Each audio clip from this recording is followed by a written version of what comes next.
problèmes, il y a des solutions. C'est encore possible. C'est le titre du premier ouvrage du jeune écrivain béninois Wilfred Justin Adelakun, dont le lancement officiel a été fait ce samedi 1er avril 2017 sur le campus d'Abomey-Calavi dans l'amphithéâtre Ronegbe. Rêve, obstacles, défis, travail, ténacité et espoir sont les principaux termes qui résument le contenu de ce livre de 115 pages. C'est encore possible. L'auteur n'a pas choisi son titre au hasard, et s'il a décidé de saisir sa plume pour pondre une telle œuvre, c'est bien pour une raison, et il entend véhiculer un grand message par son biais aux jeunes du monde entier qui se limitent. La salle était presque pleine. La jeunesse pour qui les choses semblent être le plus souvent difficiles, voire impossibles, est venue en grand nombre assister à l'événement, se sentant plus concernée. Pour le député à l'Assemblée nationale du Bénin, Guy Dossou Tokpe, parrain de la cérémonie de sortie officielle du livre, la jeunesse a beaucoup de potentialités dont elle doute encore. Et chaque fois qu'un jeune osera, il a besoin d'être soutenu. Je crois que, et ça c'est une conviction personnelle, que les jeunes ont le droit d'être soutenus. Et quand on a l'âge que Adelakun a, très souvent on a beaucoup peur de s'engager. On a beaucoup peur de prendre des risques. On fait beaucoup de calculs. On se demande est-ce que ça va réussir, est-ce que la mayonnaise va prendre, est-ce que les gens vont me suivre, est-ce que les gens comprendront la dynamique que j'embrasse. Quand c'est comme ça, on a besoin d'être soutenus. Vous savez, les êtres humains sont des êtres de consolation. Dieu nous a créés de telle sorte que nous sommes plus enclins à accepter le soutien et la consolation que les remontrances.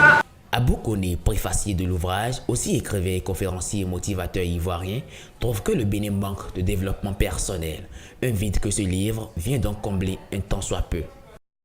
Le développement personnel n'est pas encore trop développé ici. Alors ça, je vais être sincère. Comparé un peu à ce que je vois ailleurs, c'est pas encore trop développé ici. Donc c'est ce que je peux dire. Mais je pense qu'avec le travail qui est en train d'être fait, ça va finir par s'améliorer et gagner vraiment du temps. Allocution, déclamation poétique, jeux, distribution de t-shirts et prestations artistiques ont meublé la cérémonie.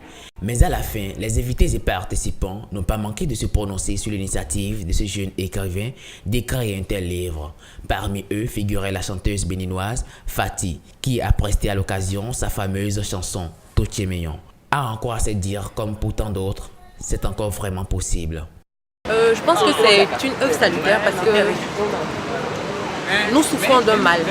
Le mal dont nous souffrons, c'est que la jeunesse se sent perdue, la jeunesse n'a plus de mentor, la jeunesse a besoin de croire en quelque chose.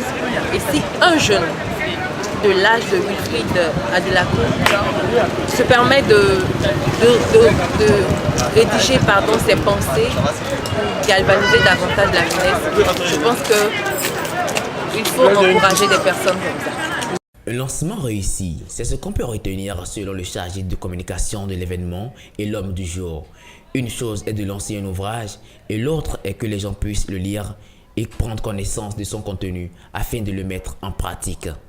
Wilfred Justin Adelakun, auteur de l'ouvrage C'est encore possible, est né le 14 octobre 1992 en Côte d'Ivoire. Diplômé en droit à l'université d'Abomey-Calavi, il est actuellement stagiaire professionnel au sein de l'organisation Amnesty International. L'unité de son premier livre sorti s'élève à 5 000 francs CFA, accompagné d'une version audio. Un prix qu'il compte bien revoir afin de permettre l'accessibilité à beaucoup de gens.